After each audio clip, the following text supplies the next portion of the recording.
ಹಿನ್ನೆಲೆ ಗಾಯಕಿ ಆಶಾ ಭೋಸ್ಲೆ ಇನ್ನು ನೆನಪು ಮಾತ್ರ. 92ರ ಪ್ರಾಯದ ಆಶಾ ಭೋಸ್ಲೆಯವರು ಹೃದಯದ ಸಮಸ್ಯೆಯಿಂದ, ಹೃದಯದ ಸೋಂಕಿನಿಂದ ಬಳಲ್ತಾ ಇದ್ರು. ಅತ್ಯುನ್ನತ ಪ್ರಶಸ್ತಿಗಳನ್ನು ಪಡೆದಿದ್ರು ಆಶಾ ಭೋಸ್ಲೆ. ಭಾರತೀಯ ಚಲನಚಿತ್ರರಂಗಕ್ಕೆ ಆಶಾ ಭೋಸ್ಲೆಯವರು ಕೊಟ್ಟಂತಹ ಕೊಡುಗೆ ಅದ್ಭುತ. 2000 ಇಸ್ವಿಯಲ್ಲಿ ಅವರಿಗೆ ದಾದಾ ಸಾಹೇಬ್ ಫಾಲ್ಕೆ ಪ್ರಶಸ್ತಿಯಿಂದ ಪುರಸ್ಕರಿಸಲಾಯಿತು. ಗ್ರಾಮಿ ಪ್ರಶಸ್ತಿಗೂ ಅವರು ನಾಮನಿರ್ದೇಶನಗೊಂಡಿದ್ರು. 2008ರಲ್ಲಿ ಪದ್ಮ ವಿಭೂಷಣ ಗೌರವಕ್ಕೆ ಭಾಜನರಾಗಿದ್ರು. 2011ರಲ್ಲಿ ಗಿನ್ನಿಸ್ ಬುಕ್ ಆಫ್ ವರ್ಲ್ಡ್ ರೆಕಾರ್ಡ್ಸ್ನಲ್ಲಿ ಅತಿ ಹೆಚ್ಚು ಕಾಲ, ಅತಿ ಹೆಚ್ಚು ಹಾಡನ್ನು ಹಾಡಿದಂತಹ ಗಾಯಕಿ, ಅತಿ ಹೆಚ್ಚು ಸಮಯ ಹಾಡಿದಂತಹ ಗಾಯಕಿ ಅನ್ನುವಂಥದ್ದು ಹೆಗ್ಗಳಿಕೆ. BR ಛಾಯಾ ಅವರೀಗ ನಮ್ಮ ಜೊತೆ ದೂರವಾಣಿ ಸಂಪರ್ಕದಲ್ಲಿದ್ದಾರೆ. ಛಾಯಾ ಮೇಡಮ್, ಆಶಾ ಭೋಸ್ಲೆ ಅವರನ್ನ ಕಳ್ಕೊಂಡಿದ್ದೀವಿ. ಒಬ್ಬ ಗಾಯಕಿಯಾಗಿ ಇಂತಹ ದೊಡ್ಡ ಮಹಾನ್ ಸಾಧಕಿಯನ್ನ ಯಾವ ರೀತಿ ಸ್ಮರಿಸ್ತಿರ್ತಾವು? ಖಂಡಿತ. ಮೊದಲನೇದಾಗಿ ದೇವ್ರವ್ರ ಆತ್ಮಕ್ಕೆ ಶಾಂತಿಯನ್ನು ಕೊಡ್ಲಿ. ಬಟ್ ಅವ್ರಿಗಿರೋ ಎನರ್ಜಿ, ಅವ್ರಿಗಿರೋ ಒಂದು ಹುಮ್ಮಸ್ಸು ಅವ್ರಿಗೂ ಇರ್ಬೇಕಿತ್ತು ಅಂತ ನನಗನ್ಸುತ್ತೆ. ಆಸ್ ಎ ಸಿಂಗರ್ ನಾನು ಚಿಕ್ಕೋಳಿಂದನೂ ಅವ್ರ ಹಾಡು ಕೇಳ್ಕೊಂಡೇ ಬೆಳೆದಿದ್ದು. ಮತ್ತೆ ಅದೆಲ್ಲ ಒಂದು ಸಿಂಗರ್ಸ್ಗೆ ಒಂದು ಸಿಲಬಸ್ ಅಂತ ಹೇಳ್ಬೋದು. ಶೀಸ್ ಎ ವಂಡರ್ಫುಲ್, ಒಂಥರ ವರ್ಸಟೈಲ್ ಆರ್ಟಿಸ್ಟ್ ಅಂತಾರಲ್ಲ, ಅಂದ್ರೆ ಅದು ಕೆಲವ್ರಿಗೆ ಮಾತ್ರನೇ ಅದು ಸಿಗೋದು. ಅಂದ್ರೆ ಯಾವ ತರ ಹಾಡುಗಳು ಕೊಟ್ರು ನಾನು ಹಾಡಬಲ್ಲೆ ಅನ್ನೋದು ಅದು ಕೆಲವ್ರಿಗೆ ಮಾತ್ರ ಆಗಿರ್ತಿರುತ್ತೆ. ಅದ್ರಲ್ಲಿ ಆಶಾ ತಾಯಿ ಒಬ್ರು ಅಂತ ಹೇಳ್ಬೋದು ಖಂಡಿತ. ಅಂಡ್ ಮತ್ತೆ ಅವ್ರ ಹಾಡುಗಳು ಸಿಂಗರ್ಸ್ಗೆ ಒಂದು ಸಿಲಬಸ್ ಅಂತ ಹೇಳ್ಬೋದು. ಅವ್ರು ಒಂದೊಂದು ಹಾಡುಗಳು ಎಷ್ಟು ಕಷ್ಟವಾಗಿರೋ ಹಾಡನ್ನೆಲ್ಲ ಒಂಥರ ಲೀಲಾಜಾಲವಾಗಿ ಹಾಡ್ತಾರೆ ಅಂತಾರಲ್ಲ, ಹಾಗೆ ಹಾಡ್ತಾರೆ ಅವರು. ಮತ್ತೆ ನಾವ್ ಇವತ್ತಿಗೂ ಕಾರ್ಯಕ್ರಮಗಳಲ್ಲಿ ಅವ್ರ ಹಾಡುಗಳನ್ನೇ ಜಾಸ್ತಿ ಹಾಡ್ತೀನಿ ನಾನು. ಯಾಕೆಂದ್ರೆ ವಿಭಿನ್ನವಾದಂತಹ ಹಾಡುಗಳು ಸಿಗುತ್ತೆ ನಂಗೆ ಅವ್ರ ಹಾಡುಗಳು ಹಾಡೋದು. ಒಂದು ಪ್ಯಾಥೋ ಇರ್ಬೋದು, ಒಂದು ಡಾನ್ಸಿಂಗ್ ಇರ್ಬೋದು, ಅದೇ ಸಿಂಗರ್ ಇದನ್ನ ಹಾಡಿದಾರ ಅನ್ನೋ ತರ ಒಂದು ವೆರೈಟಿ ಅಂತ ಅನ್ಸುತ್ತೆ ನಂಗೆ. ಅವ್ರನ್ನ ಭೇಟಿ ಆಗುವಂತ ಒಂದು ಅವಕಾಶ ನನಗ್ ಸಿಕ್ಕಿತ್ತು ಈಗ ಒಂದು 6-7 ವರ್ಷದ ಕೆಳಗಡೆ. ನನ್ ದೊಡ್ಡ ಕನ್ಸಾಗಿತ್ತು ಲತಮ್ಮನ್ ನೋಡ್ಬೇಕು, ಆಶಾಮನ್ ನೋಡ್ಬೇಕು ಅಂತ. ಅದು ನನ್ಗೆ ಇವ್ರನ್ನ ನೋಡುವಂತ ಒಂದು ಅವಕಾಶ ಸಿಕ್ಕಿತ್ತು. ಮತ್ತೆ ಅವ್ರ ಮುಂದೆ ಒಂದ್ ಸ್ವಲ್ಪ ಹಾಡುವಂತ ಅವಕಾಶನೂ ಸಿಕ್ಕಿತ್ತು. ಅದು ನನ್ಗೆ ಯೋಗ ಅಂತ ಹೇಳ್ಬೋದು. ಅವರ ಜೊತೆಗೆ ಹಾಡೋದಕ್ಕೆ ಸಾಧ್ಯ ಆಯ್ತಾ? ಇಲ್ಲ, ಜೊತೆಗೆ ಹಾಡೋರು ಅಂತದಿಲ್ಲ. ಬಟ್ ಅವ್ರ ಮುಂದೆ ಹಾಡುವಂತ ಒಂದು ಹಾಡನ್ನೇ ಹಾಡುವಂತದ್ದು ಒಂದು ಸಿಕ್ಕಿದ್ ನಂಗೆ. ಅದೊಂಥರ ಅದೃಷ್ಟ ಅನ್ಬೋದು. ಒಂದ್ ಸ್ವಲ್ಪ ಹೊತ್ತು ಅವ್ರ ಜೊತೆ ಕಳೆಯುವಂತ ಅವಕಾಶ ಸಿಕ್ಕಿದ್ರೆ ನನ್ಗೆ ಒಂದು ಯೋಗ ಅಂತ ಹೇಳ್ಬೋದು.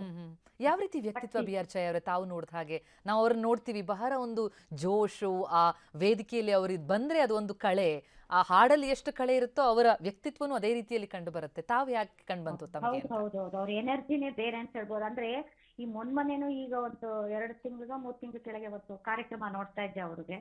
ಸಾಮಾನ್ಯವಾಗಿ ಕೆಲವು ಸಿಂಗರ್ಸ್ ಅಯ್ಯೋ ಆಯ್ತು ಬಿಡು ಇನ್ನೇನ್ ಹಾಡೋದು, ಆಯ್ತು ಎಲ್ಲ ಮುಗೀತು ಅನ್ನೋ ಸ್ಟೇಜ್ ಬರ್ತಾರೆ. ಇವ್ರನ್ನ ನೋಡಿ ನಾವು ಕಲಿಬೇಕು.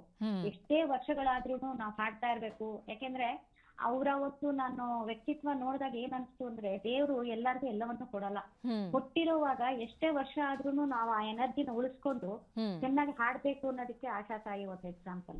ಅವ್ರು ಎಷ್ಟೇ ವರ್ಷ ಆದ್ರೂ ನೋಡಿ ಅವ್ರು ಡಾನ್ಸ್ ಮಾಡ್ಕೊಂಡು ಆ ಎನರ್ಜಿ ಇದೆಯಲ್ಲ, ಅದು that is more important for artist ಅನ್ಸುತ್ತೆ. ಅದನ್ನೆಲ್ಲ ನೋಡಿ ನಾವು ಕಲಿಬೇಕು. ಅದನ್ನ ನಾನು ಅವರಲ್ಲಿ ನೋಡ್ದೆ ನಾನು. ತಮಗೆ ನೆಚ್ಚಿನ ಹಾಡು ಯಾವುದು? ತಾವು ಯಾವ್ದು ನೆನಪಿಸ್ಕೊಳ್ತೀರಿ? ಆಶಾ ಭೋಸ್ಲೆ ಅಂದಾಕ್ಷಣ ತಾವು ಗುನುಗುನಿಸುವಂತ ಒಂದು ಹಾಡು ಹೇಳೋದಾದ್ರೆ? ಅಯ್ಯೋ ಎಷ್ಟೊಂದು ಹಾಡುಗಳಿದೆ ಅಮ್ಮ. ಜಾಯೇಂಗೆ ತೋ ಕಹಾಂ ಜಾಯೇಂಗೆ ಯೇ ನಜರ್ ಲೌಟ್ ಕೆ ಫಿರ್ ಆಯೇಗಿ ಅದಿರ್ಬೋದು. ಹೌಲೆ ಹೌಲೆ ಸಾಜನಾ ಧೀರೆ ಧೀರೆ ಬಾಲ್ನಾ ಓಹೋ ಆಹಾ. ಅವರು ರಿಸಲ್ಟ್ಸ್ ಎಲ್ಲ ತುಂಬಾ ಚೆನ್ನಾಗಿ ಹಾಡಿದ್ದಾರೆ. ಎಷ್ಟು ಹಾಡಿದ್ದಾರೆ ಅದೇನ ನೈನಾ ತುಸೆ ಲಾಗೆ ಸಾರಿ ಪ್ರೇರಣಾ ಜಾಗೆ, ಇದು ನೋಡಿ. ಈ ಹತ್ತು ಅದು ಸ್ಟೈಲು. ಈ ಹಾಡುಗಳೆಲ್ಲ ಅದು ಯಾರೋ ಬೇರೆನೆ ಒಂದು ಸೆಟ್ ಆಫ್ ಸಾಂಗ್ಸ್ ಅನ್ನೋ ತರ ಅನ್ಸುತ್ತೆ. ಅಂದ್ರೆ ವೆರೈಟಿ ಅವ್ರು ಹಾಡ್ತಾ ಇದ್ದಿದ್ದು. ಆಮೇಲೆ ಇದು ಹುಜೂರ್ ತುಮ್ಕೋ ಸಿತಾರೋ ಮೇಲೆ ಚಲೋ ಅಂತ ಒಂದು ಎಫೆಕ್ಟ್ ಕೊಡ್ತಾರೆ. ಅದೆಲ್ಲ ಎಂತ ಗ್ರೇಟ್ ಸಾಂಗ್. ಅವ್ರು ಹೇಳ್ತಾ ಹೋದ್ರೆ ತುಂಬಾ ಲಿಸ್ಟ್ ಇದೆಯಮ್ಮ. ಅಂದ್ರೆ ನಿಜವಾಗ ಅವರು ನಮ್ಮಂತ ಸಿಂಗರ್ಸ್ಗೆಲ್ಲ ಅವರು ಒಂದು ಗೈಡ್ ಇದ್ದಂಗೆ ಅವ್ರ ಹಾಡುಗಳು. ಅಂದ್ರೆ ಆ ಹಾಡಲ್ಲಿ ಒಂದು ಭಾವ ತುಂಬ್ತಿದ್ರಲ್ಲ, ಅಂದ್ರೆ ಒಂದು ಆಕ್ಟ್, ಆ ಪರ್ಫಾರ್ಮೆನ್ಸ್ ಕಾಣಿಸ್ತಿತ್ತು. ಅದು ಬಹುಶಃ ಜನರ ಮನಸ್ಸಿನಲ್ಲಿ ಸದಾ ಉಳಿಯುತ್ತಾ ಅಂತ. ಹೌದು ಹೌದು, ಅದೇ ಇನ್ನು ಅವ್ರು ಹೋಗಿದಾರೆ ಅಂತಿಲ್ಲ, ಅವ್ರ ಹಾಡುಗಳಲ್ಲಿ ಅವ್ರು ಇನ್ನೂ ಸಾವಿರಾರು ವರ್ಷಗಳು ಇರ್ತಾರೆ ಅಂತಾನೆ ನನಗೆ ಅನ್ಸೋದಮ್ಮ. ನಿಜ ನಿಜ ನಿಜ. ಎಸ್, ಅವರ ಹಾಡುಗಳನ್ನ ನಾವು ಕೇಳ್ತಾ ಇದ್ದಾಗ 12,000ಕ್ಕೂ ಅಧಿಕ ಹಾಡುಗಳು, ಜೊತೆಗೆ ಅತಿ ಹೆಚ್ಚು ಕಾಲ ಹಾಡಿದಂಥದ್ದು ಗಿನ್ನಿಸ್ ಬುಕ್ ಆಫ್ ರೆಕಾರ್ಡ್ ಆಗಿರೋದು. ಆ ಸಾಧನೆಗಳ ಲಿಸ್ಟ್ ನೋಡ್ತಾ ಹೋದಾಗ ಒಬ್ಬ ಗಾಯಕಿ, ಒಬ್ಬ ಸಾಧಕಿ ಅವರ ಜೀವಮಾನದಲ್ಲಿ ಇಷ್ಟೊಂದು ಮಾಡ್ಲಿಕ್ಕೆ ಸಾಧ್ಯನಾ ಅಂತ ಅನ್ಸುತ್ತೆ ಅಲ್ವಾ? ಕೆಲವ್ರಿಗೆ ಮಾತ್ರನೇ ಆ ಯೋಗ ಫಲಿಸುತ್ತೆ ಅನ್ಸುತ್ತಪ್ಪ ನನ್ಗೆ ಅನ್ಸೋದು. ಅವರ ಮರಾಠಿ ಹಾಡುಗಳು ಇರ್ಬೋದು, ಅವ್ರು ಎಲ್ಲ ಲ್ಯಾಂಗ್ವೇಜ್ ಅಲ್ಲೂ ಹಾಡಿದ್ದಾರೆ ನಿಜ ನೋಡಕ್ ಹೋದ್ರೆ. ಬಟ್ ಅದೇ ಹೇಳದ್ನಲ್ಲ, ಕೆಲವ್ರಿಗೆ ಮಾತ್ರ ಆ ಯೋಗ ಸಿಗತ್ತೆ ಅಂತ ನನಗೆ ಅನ್ಸುತ್ತೆ. And is great.